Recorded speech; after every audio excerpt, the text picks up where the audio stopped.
हमें बता सकते हैं कि अपने समाज को इस पाखंडवाद से निकालने के लिए हम कौन कौन से स्टेप्स ले सकते हैं, अगर आप बता सकते? देखिए, सबसे पहली जरूरत तो है हमें शिक्षा की। शिक्षा नहीं होगी तो पूरे समाज के अंदर एक तरह से वैचारिक अंधकार का वातावरण होगा।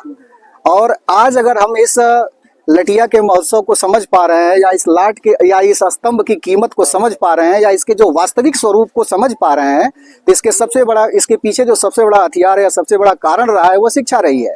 यदि हम शिक्षित नहीं होंगे, यदि हम पढ़े लिखे नहीं होंगे, और एक बात और भी कहूंगा, इतिहास को पढ़ना और इतिहास को समझना दोनों दो बातें हैं।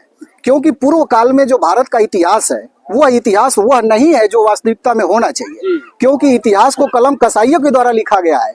जिसका इतिहास है उन लोगों ने इतिहास लिखा नहीं। इस भारत का इतिहास उन लोगों ने लिखा है। इतिहासकारों को आप कलम की कसाई बोल रहे हैं, ध्यान दीजिएगा। बिल्कुल कह सकता हूँ, क्योंकि यह प्रामाणिक और तथ्यों के ऊपर आधारित है। क्योंकि अगर ये कलम कसाई इसको अगर गुलिया माई के बारे में धारणा बनी रही है, या कहा गया कि ये आलाद उदल की जो गुल्ली है, तो इसका मतलब कि इतिहासकारों ने इसका सही से मूल्यांकन नहीं किया। तो मैं तो कह सकता हूं कि वो कलम कसाई रहे हैं। जो भारत की जो वास्तविक चरित्र रहा है, उस चरित्र के विपरीत इन लोगों ने इतिहास लिखा, जिनका इतिहास जो होना चाहिए वो इतिहास है ही नहीं। जैसे आज के डेट में अगर कहा जाए, बड़े बड़े धूमधाम से मैं देख रहा हूं कि इस देश की सरकार इस देश को जो है हिंदू राष्ट्र बनाने पे तुली हुई है। लेकिन क्या यह सच है?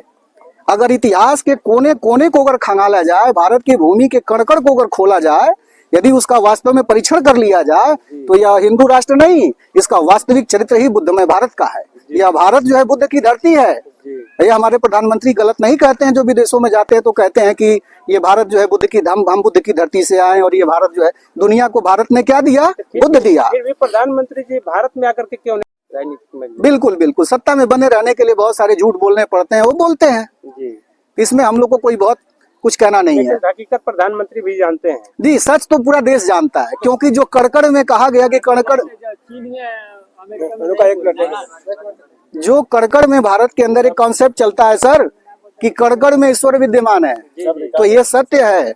समझने का दायरा केवल लोगों का गलत हो गया। ईश्वर तो कड़कड़ में विद्यमान है, और ईश्वर है कौन? वही बुद्ध है। तो जिधर खोदेंगे धरती के, जहाँ भी खुदाई करेंगे बुद्ध ही निकल के आएंगे। तो इसलिए यह कहावत बिल्कुल चरितार्थ है और बिल्कुल सत्य है कि इस देश के अंदर जो भारत की भूमि का जो वास्तविक चरित्र है वो बुद्धमय भारत का है। और 8वीं सदी तक, 7वीं सदी के अंत में 8वीं सदी के शुरुआत होने से ठीक पहले तक यह भारत बुद्धमय भारत ही था। बुद्धमय भारत की आखिरी, कह लीजिए, आखिरी कड़ी पाल वंश है। पाल वंश के बाद हमारे इस देश के अंदर शंकराचार्यों का उदय होता है, और देश की वास्तविक चरित्र को जो है नेस्तनाबूद कर दिया जाता है, या करने का प्रयास किया गया। लेकिन आप सत्य को और सूरज को बहुत देर तक छिपा नहीं सकते। भारत फिर से बुद्धमय बनने के रास्ते पे आगे बढ़ रहा है। बन जाएगा फिर, उम्मीद है। बिल्कुल हम उम्मीद कर सकते हैं। दुनिया के 65 से अधिक देश आज बौद्धिस्ट राष्ट्र हैं, जो बुद्ध की संस्कृति को मानते हैं, उनके ऊपर काम करते हैं, उनसे आगे बढ़ते हैं। क्योंकि बुद्ध का ज्ञान प्रकृति का वास्तविक ज्ञान है, जो पाखंड पे आधारित नहीं होता है, वह विज्ञान पे आधारित है। और भगवान बुद्ध, मैं कह सकता हूँ कि भगवान बुद्ध ही जो थे वह दुनिया के पहले वैज्ञानिक भी रहे हैं। क्योंकि उनका ज्ञान, उनका दर्शन, उनकी जो भी उन्होंने दिया, वो बिल्कुल प्रकृति और सत्य और तथ्य के ऊपर आधारित दिया है। और कोई सवाल?